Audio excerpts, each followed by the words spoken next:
Here's my beautiful Charlie. My beautiful girl.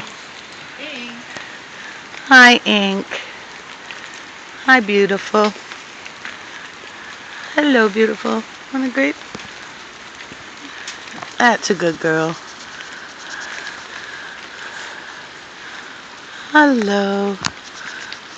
Hello, Zoe. Behind Charlie.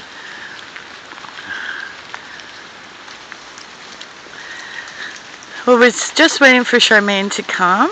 She's coming in from Brisbane, so as you can tell, the weather is not the best. So we're just spending a little bit of goodbye time.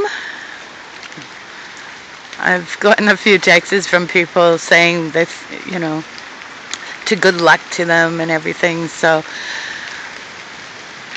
they'll be getting packed up soon and ready to go the 3-hour drive to the Sunshine Coast. The reason we do this Sunshine Coast is it's safer for them out there.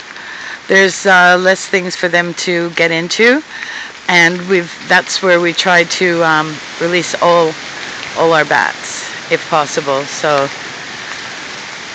maybe they'll have a really, really good life.